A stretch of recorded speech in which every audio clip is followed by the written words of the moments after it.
Les pionniers chez Fred Mazzella. Le tête-à-tête. Bienvenue dans le tête-à-tête. Aujourd'hui, nous recevons Tatiana Jama. Bonjour Tatiana. Bonjour Frédéric.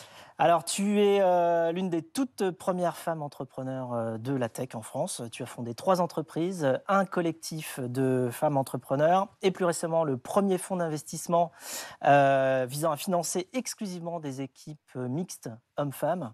Alors, tu connais le principe du tête-à-tête ? Un peu. Tu vas découvrir. On va reprendre les grandes étapes de ton parcours. On va aller chercher tes émotions, tes ressentis derrière tout cela. Stéphanie viendra nous présenter quelquefois des moments clés de ton parcours. Et nous, on va s'intéresser à ce qui se passe dans la tête d'un pionnier, d'une pionnière, quand il ou elle fait des choses que les autres n'ont jamais faites. Alors, on va commencer par le début. Tu es franco-américaine. Tu es aujourd'hui entrepreneur, investisseur, influenceuse au sens premier du terme, maman à temps plein également. Et pourtant, au départ, tu ne te préparais pas à cela puisque tu as fait des études de droit. Est-ce que c'était un rêve pour toi de devenir avocate, de faire du droit ? Oui, j'avoue que là, j'avais un fantasme autour de la robe d'avocat. Je me disais qu'une fois que j'aurais cette robe, j'arriverais à vaincre ma timidité, à défendre la veuve et l'orphelin. Et je pensais que c'était un peu la vie d'aventurier que j'avais toujours rêvé.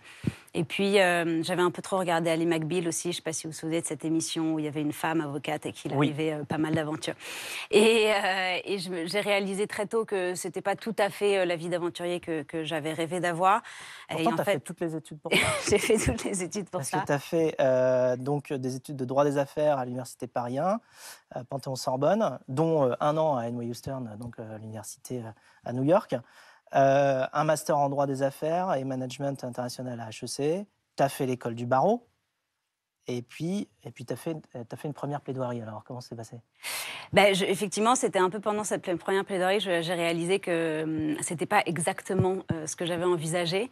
Et en fait, rapidement et en parallèle, donc comme tu le disais, de mes études de droit, j'avais intégré un master à HEC où j'ai rencontré mon associé Lara Roires, avec qui j'ai été associée pendant 15 ans. Et en fait, très rapidement, j'ai réalisé que j'allais quitter le droit, sachant que Lara était aussi avocate. Et donc, on a rapidement décidé toutes les deux de bifurquer pour aller plutôt vers l'aventure entrepreneuriale et on ne regrette pas. Alors, comment tu l'as rencontrée justement, Lara ? Lara, je l'ai rencontrée, c'est pas très conventionnel, mais dans la file d'attente d'une boîte de nuit. Comme quoi, il faut aller faire la fête, ça sert toujours. Effectivement, dans cette file d'attente, on a pas mal discuté et on a finalement discuté toute la nuit. D'accord, donc vous avez parlé business dans la file d'attente ? Voilà, on parlait business et on a passé la soirée à réfléchir à des idées de boîte. Et puis, quelques semaines après, on s'est retrouvés sur les bancs d'HEC et après avoir passé du temps à étudier, à faire des projets ensemble, on a décidé de se lancer. Elle a aussi fait du droit. Elle a aussi fait du droit et ça nous a valu pas mal de complications puisqu'au début, quand on disait qu'on était 2 jeunes avocates, femmes qui n'avaient jamais fait de la tech, qui se lançaient dans la grande aventure de l'entrepreneuriat, personne ne nous a vraiment pris au sérieux. Et je pense que ça m'a toujours suivie. Personne ne m'a jamais vraiment pris au sérieux, mais finalement, c'était un challenge. Donc vous vous lancez toutes les deux dans l'entrepreneuriat en lançant Dilissime. 2 jeunes avocates, et donc on vous a reproché un peu parfois d'être des clones, ou enfin ça faisait peur, tu penses Ouais, ça faisait peur. Merci beaucoup pour cette photo de l'espace. Ça faisait peur, oui, enfin clairement, encore une fois, 2 jeunes femmes. Avocate, sans compétences tech, qui se lance dans l'entrepreneuriat et qui donc n'était pas très complémentaire, sachant que ce qu'on regarde beaucoup dans les équipes, notamment quand on essaye de lever des fonds, c'est la complémentarité. Et clairement, nous, on n'était pas du tout ni complémentaires, ni prédestinés à cet avenir-là. Mais au fur et à mesure, on a réussi à faire nos preuves.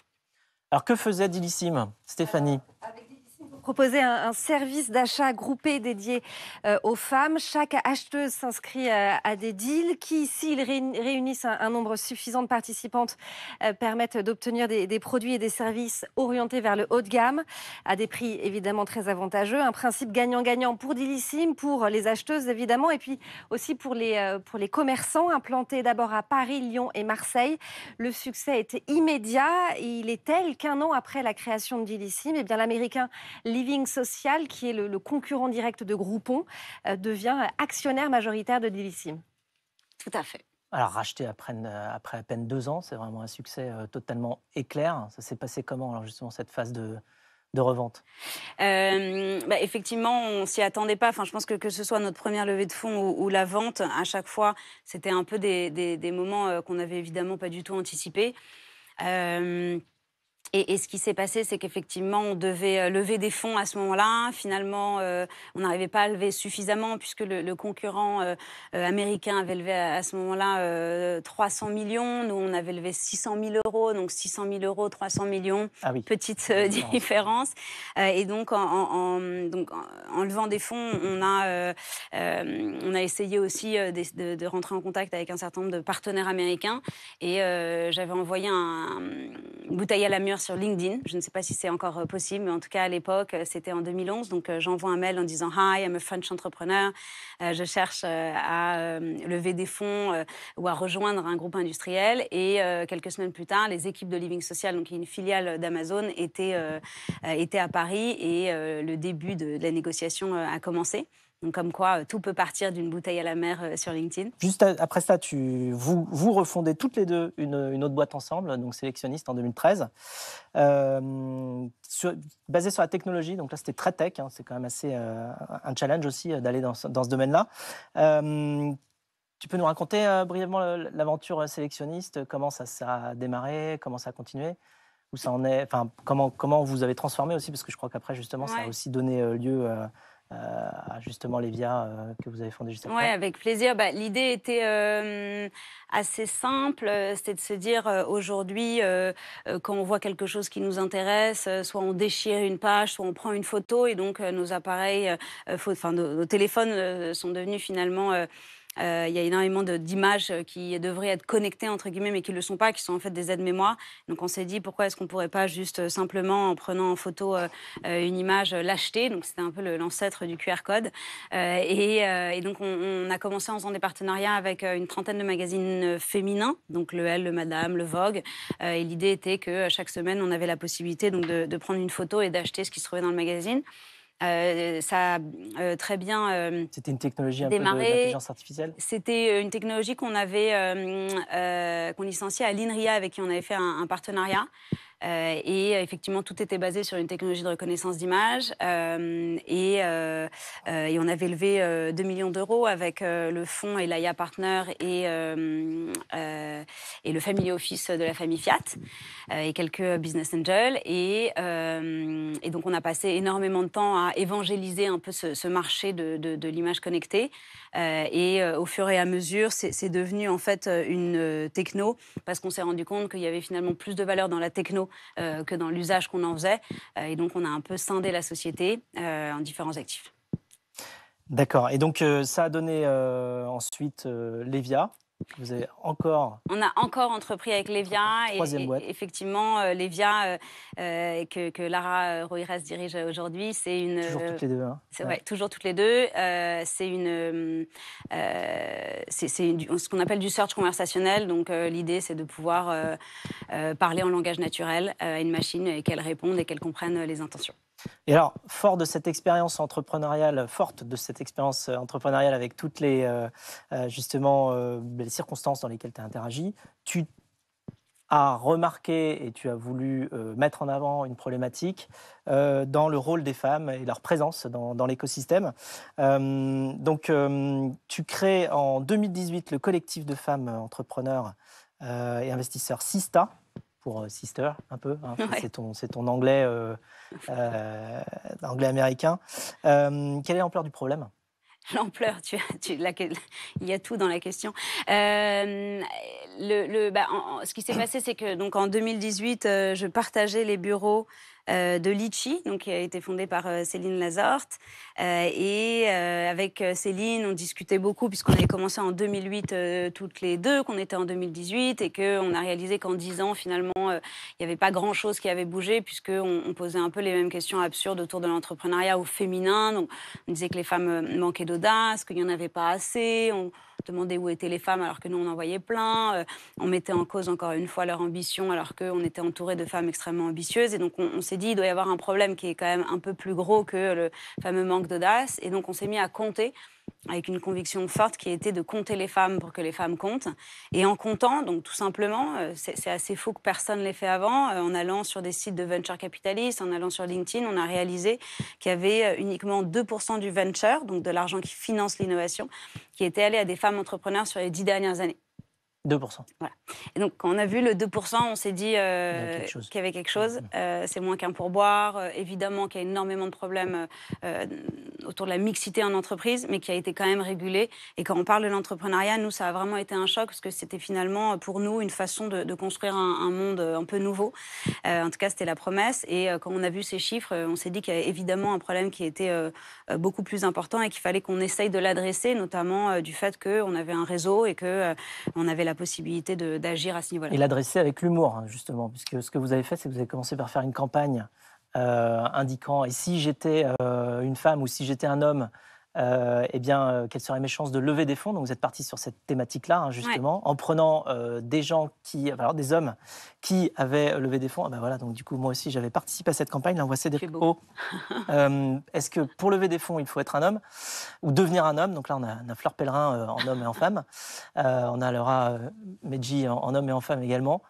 Et voilà, Céline Lazorte. Donc tu as pris, vous avez pris plein de personnes emblématiques quelque part de l'écosystème tech pour faire une campagne un peu humoristique en posant la question, est-ce qu'en homme, on aurait plus de chances de lever des fonds qu'en femme? Oui. L'idée, c'est qu'effectivement, on le fait souvent. Enfin, je pense que les deux piliers aujourd'hui et depuis toujours de Sista, c'est la data, parce qu'encore une fois, en fonction de culturellement d'où on vient, il y a des différences qui sont assez incroyables sur la vie autour de l'égalité homme-femme. Et donc, en étant très orienté data, finalement, on arrive à effacer un peu le bruit. Et le deuxième pilier, c'est l'humour, parce que les chiffres sont tellement catastrophiques que si on ne s'amuse pas un peu, franchement, on ne va pas aller loin. Et donc, effectivement, c'est quelque chose qui revient souvent. Donc, cette campagne a été la première, mais on en a fait d'autres et on va en faire d'autres. Justement, vous avez fait une autre campagne qui a pas mal marché, je crois, Stéphanie. Qui a très bien marché. Pour dénoncer, là encore, la différence de traitement entre les femmes dirigeantes et les hommes dans les médias, vous tournez une vidéo qui fait le buzz, intitulée « Si on posait les mêmes questions aux femmes qu'aux hommes » pour dénoncer les interviews genrées. 8 grands patrons sont interrogés, dont Xavier Niel, Nicolas Hieronymus ou encore Fred, avec des questions telles que comment gérez-vous le syndrome de l'imposteur ou encore c'est quoi votre morning routine, ce qui nous vaut une réponse très gênée de Fred. On regarde. Vous n'êtes pas stressé? Non. Si. Si? Ça va bien se passer. Hein. J'espère. Très beau costume. Ah, je vous remercie. Vous êtes très beau.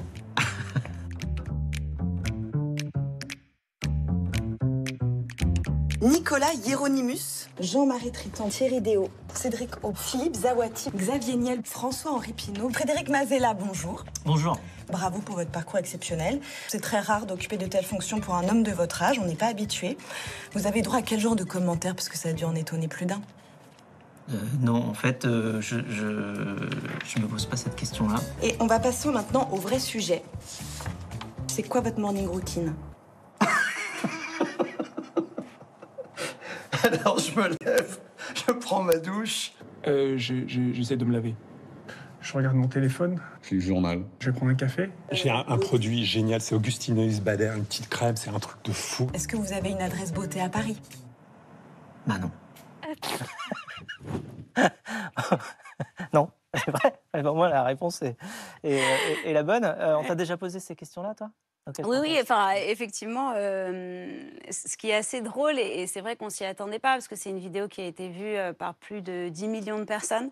alors qu'à la base, on n'avait pas non plus un plan de com assez incroyable, outre le fait qu'on avait des personnalités, pour le coup, assez incroyables. C'est une campagne qui était basée sur une étude qu'a fait une agence qui s'appelle Mots-Clés, et on a réalisé la campagne avec une prod qui s'appelle Malmö Productions, et donc on a réalisé effectivement que c'était des stéréotypes qu'on voyait beaucoup dans les médias, mais surtout qu'à la base, c'est parti d'une intuition, où moi, c'est des questions qu'on me pose depuis toujours. On m'a toujours demandé quelle était ma routine beauté, alors que je n'en ai pas. Et on m'a toujours demandé si je souffrais du syndrome de l'imposteur, alors que je considère que c'est un peu une absurdité marketing, et que le doute est toujours présent, notamment dans la vie d'un entrepreneur. Et donc, on a baqué, on va dire, ces intuitions par une étude qui a donné lieu à cette campagne, qui a très bien marché. Et je trouve que c'est intéressant parce que elle montre aussi toute la subtilité d'un sexisme qui continue à exister et qui continue à empêcher les femmes de monter. Et je pense que c'est aussi pour ça que ça a aussi bien marché, juste parce que tout le monde s'y retrouve, quoi. Alors, tu as poursuivi à être très engagé, pas seulement pour justement cet équilibre homme-femme dans l'écosystème, mais aussi pendant la période Covid, notamment avec la campagne que tu as co-organisée avec pas mal de gens justement de l'écosystème, qui s'appelait Protège ton soignant. Tu veux nous en dire quelques mots ? Oui, avec plaisir. Ce qui s'est passé, c'est que je pense que c'était la première semaine du confinement.